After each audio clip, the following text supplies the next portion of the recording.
Good day, lords and ladies, and welcome back to another post-commentary review of a Barony expedition with me, Cornish-Knight, and my co-presenter, Defuax. Now, we haven't done one of these in a while, partly because Defuax wanted to take a bit, well, partly Defuax and myself, as I say, wanted to take a bit of a break from them.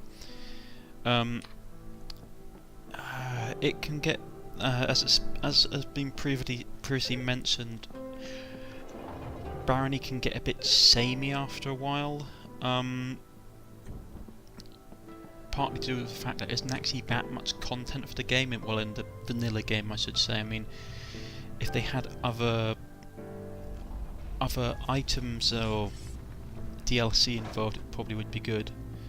But we did take a bit of a break. I wanted to focus on some other things, and but I noticed that Defuax was putting some more videos up, so I thought I would do some more co-op with him, because I really enjoy playing with Defuax. He's a really good guy to play with, really good team player. So I was taking a sip of my water. We did random on this, as we usually do when it comes to co-op. He's a female merchant and I'm a female knight, I do believe. I am slightly rusty because I've been focusing playing some other games of late, Sota Sanctuary and Rimworld and Downwell and various bits and pieces, as you all know. Unfortunately at this point he gets done in by, I believe it's I think he got done in by a rat. You'd have to I had to apologise, I wasn't really paying much attention at that particular point in time. I was trying to remember exactly how the controls worked. But no, this first run is a bit hazier. Literally skeletons come out of nowhere, I'm overloaded, I'm a bit rusty, and as you can imagine, it does not end particularly well. Yeah, brutally murdered. But besides that, it was nice just to play it was nice to play with Defuax. Don't worry, we restart our expedition very shortly.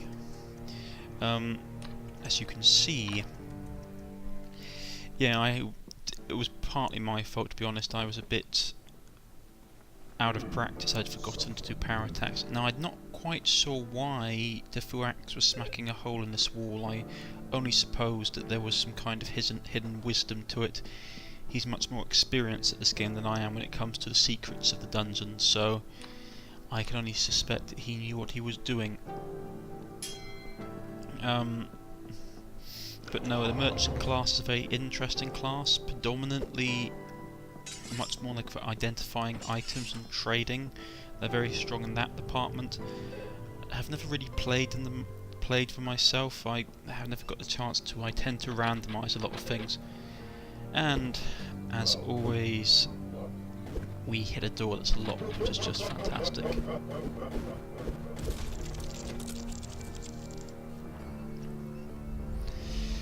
And off into the darkness we go.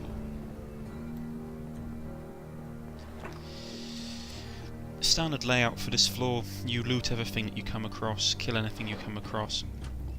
Playing a warrior character, I'm trying to get the most kills as possible, so I sort of level up in that direction. And I believe Defuax was trying to basically do the same, trying to level his character as quickly as possible. The merchants tend to suffer relatively badly in the combat sections, which is quite a bad thing, especially when you're playing two-player. So it sort of makes sense for him to level his character up as quickly as possible. It was nice though that we were playing female characters. I'm not one of these ones that believe heavily in yeah, nearly getting killed there, unfortunately. I sort of blocked away, not realising there's a skeleton there. I'm not one of these ones that really believe in sort of like gender roles in games. I believe if you want to play a female character, you can play a female character. If you want to play a male character, you play a male character. And there shouldn't really be a massive penalty for that. I mean, I do know in this game you do get a slight buff to strength if you're playing a male character, and you get a slight buff to dexterity if you're playing a female character. That's what I've been informed. I don't know if that's correct or not. But just how it is. I mean, yeah, it's one of these hard things. I don't see a thing like, oh, if you're a bloke, you should play a male character. I don't see the point in that. You should play whatever you want to play as. I mean, you could play as a man-eating rabbit or something. Now that would be a terrifying thing to come across. You just like turn around a corner in Barony, it's like, oh my god, there's a man-eating rabbit. And for those of you who don't catch the reference to that, that is from Monty Python's The Holy Grail. It's like they have a vicious man-eating beast, and it turns out to just be this little white rabbit that basically rips people's throats out. And they kill it with a holy hand grenade. You have to watch Monty Python. It is just an absolutely side-splitting, funny comedy series. Both the films and the TV series they did were very, very good. Now, I'm also going to take the opportunity to sort of talk about some of the other things that I'm going to be doing with my channel in the near future. I'm hoping to get a couple more series up, not right away, but in the near future. I'm looking towards playing some Battle Brothers, which is basically Mount and Blade meets XCOM, which is a very interesting looking little game. Also had a look at probably starting to do a Pillars of Awakening or Tyranny, which is like the successor game from the parent company of Pillars of Awakening, which also looks really fascinating, but that game hasn't come out yet. Also trying to do some more collaboration work with some associates of mine on Twitter in the Rogue community, which is a group we founded, and also hoping to do some more collaboration stuff with the Fuax in the near future, in Barony or in anything else you may consider to play. But at the moment, if we're going back to the post-commentary of the adventure, it's going relatively well. We haven't died yet, which is nice. And interestingly, my character, my warrior, is actually relatively quickly able to level up her identification skill, which is always nice. I hate having to rely upon the Fuax to identify stuff, because it makes me feel like I'm just exploiting him. Though his character is sort of specialised in it. In this case, it still feels a bit unfair in my opinion.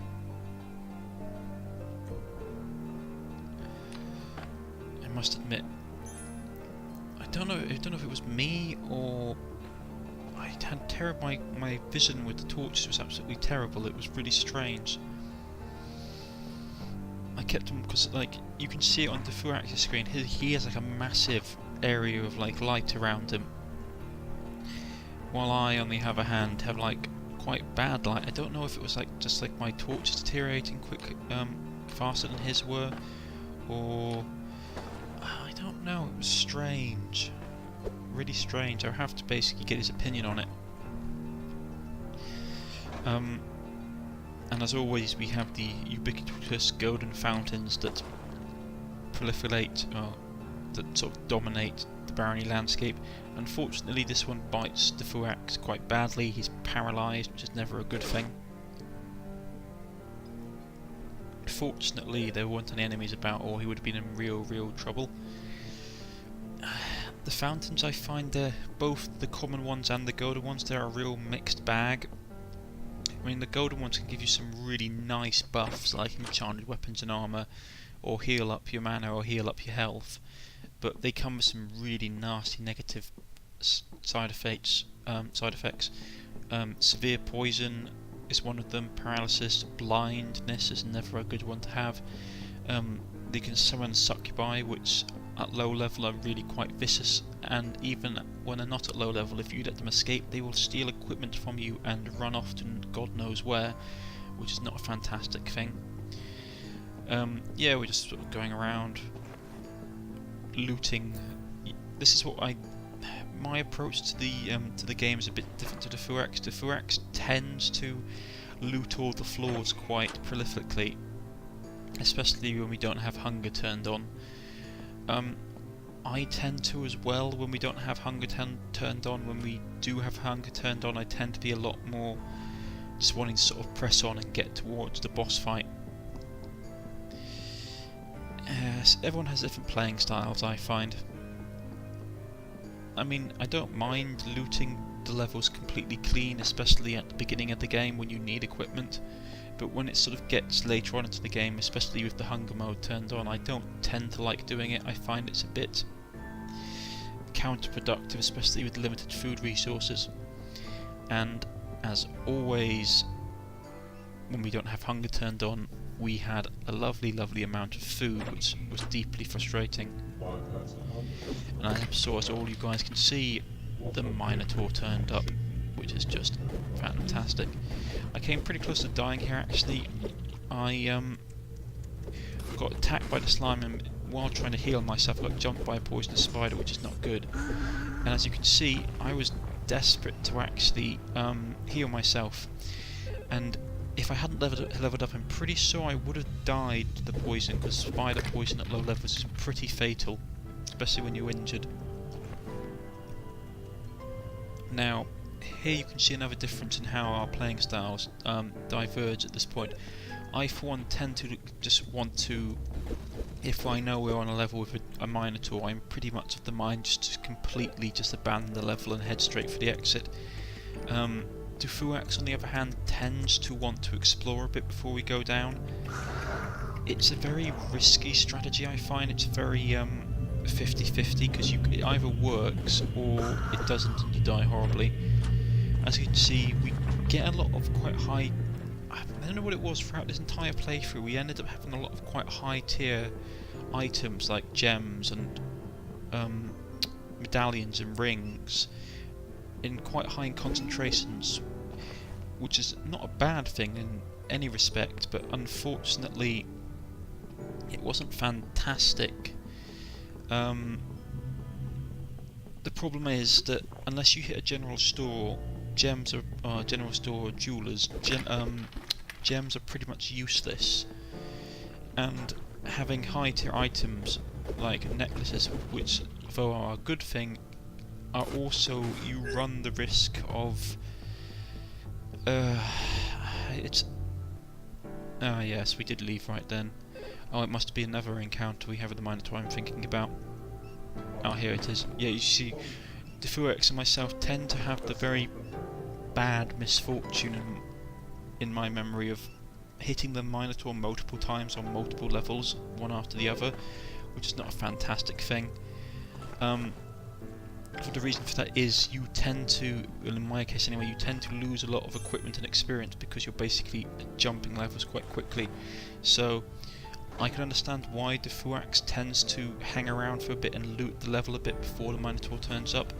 Unfortunately, yeah, more poisonous spiders, and I almost die again from poisoning. This is one of the problems we had. We didn't have a healer or a cleric. Those classes are really useful because I believe the healer has, as a start off, the healer has a get rid of, basically remove, what's it called? Remove status effects. So you can remove poison, and you can remove blindness and stuff like that, and remove hunger, which is nice.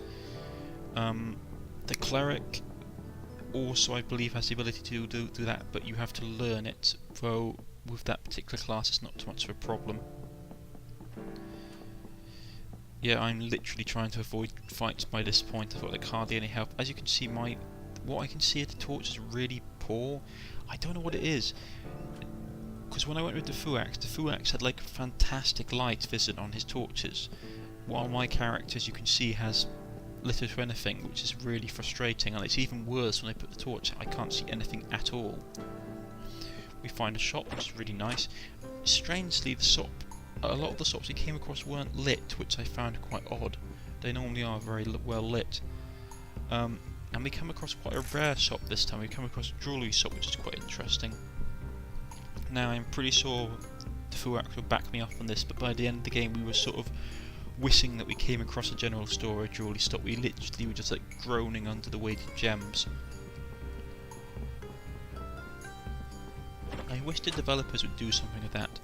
I wish you could like enchant gems so they gave you like passive buffs while they were in your inventory, and they wouldn't have to be something like massively powerful. But it would be nice to actually have some kind of buff. Yeah, as you can see, the Minotaur's turned up and I'm legging it for the exit. Unfortunately, as you can see, the Fuax is also legging for the exit as well. But he's not having much luck. I think he forgot that I was down here by the exit, or if he was trying to go for another one. Unfortunately, he doesn't quite make it. He tries to go through a narrow room and it ends poorly for him. Unfortunately, on top of that, he loses all his gear as well. That's one of the risks that you take when you try and sort of loot the floor before the Minotaur shows up. And I, believing in teamwork, sort of give him some of my equipment that I don't really, well, I say I don't really need, but I basically give him a lot of my backup gear, like my sword, like my scrolls, like my bow as well. I believe I give him. And I wish you could have like a divide item button, that would be useful. Yeah, I also give him my bow as well, so he has something to shoot with, because he's not got a hell of a lot of equipment by this point. But like I said, sort of messing around the Minotaur is a very sort of risk-reward kind of scenario. It pays off if it does. And see, look, you can see there when he's got a torch, he's got like loads of light, while I have hardly any. I don't know what it was.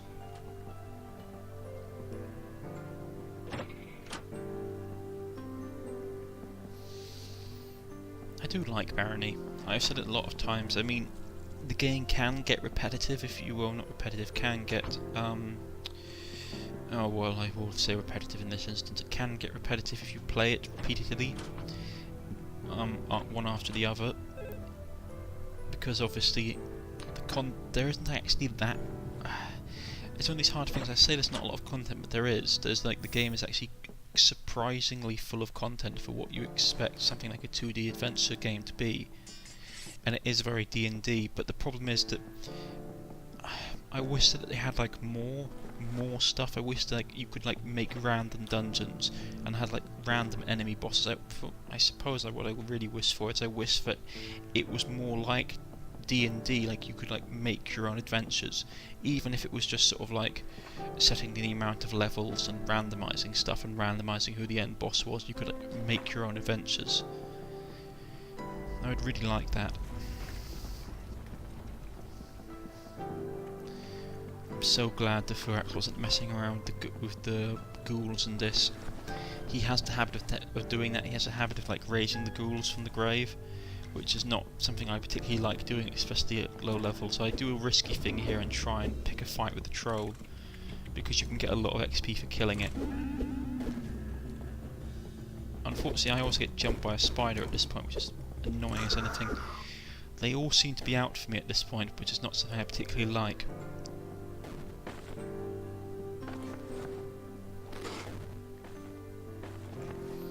Unfortunately, we lost all our... That was the thing I found so frustrating. We had absolutely loads of cans of tin food throughout the playthrough. Unfortunately, the only 2 can openers we ever saw were the ones that I gave to the Fuax right at the beginning of the game, and he subsequently lost when the Minotaur smashed his head in against a wall.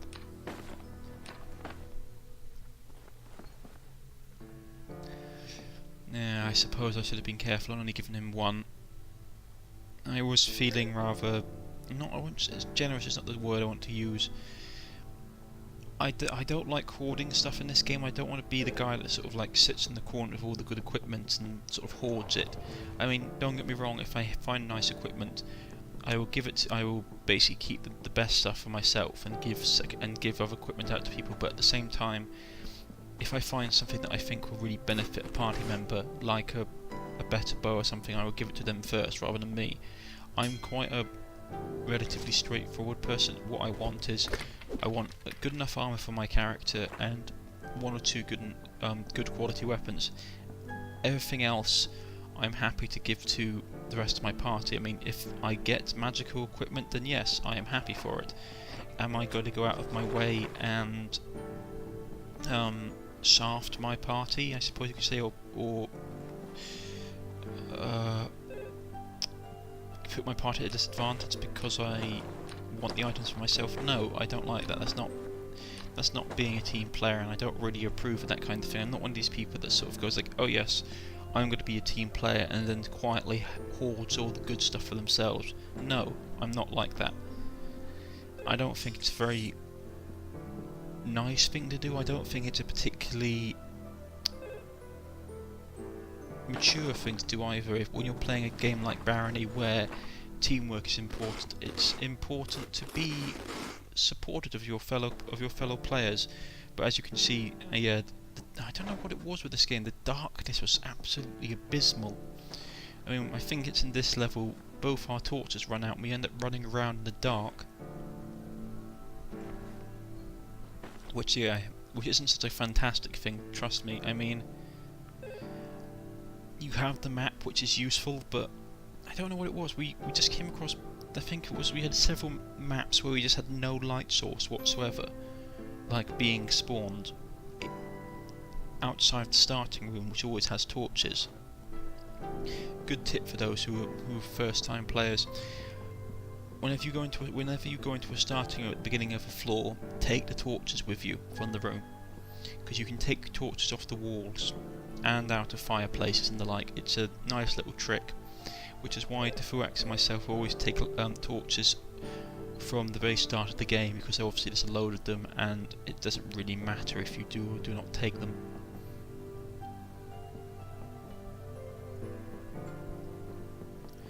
Yeah, wandering around in the dark. I knew when I was recording this that this was going to be absolutely fantastic for you guys to watch. Personally, I find it absolutely blinking terrifying when you're playing, because obviously the risk of stumbling into something that's really not pleasant is pretty bad. On top of the fact is that I'm not at full health. It's not a fantastic combination. Also, it makes spotting traps absolutely horrendous. I end up dying quite a lot in the later game, I believe, to spike traps, partly to do with the fact is that I just can't see anything, and I'm running around and accidentally stepping on spike traps. I don't know if the Fuax could see, had better vision than I did or not. I think the rogue has supposed to be better night vision than some of the other characters. I don't know if that applies to the merchant or not. See, look, when you're with the Fuax, he's got like really good vision on his, light vision on his torch. When I have one equipped, I can barely see anything with it equipped. I don't know what was going on. Very strange.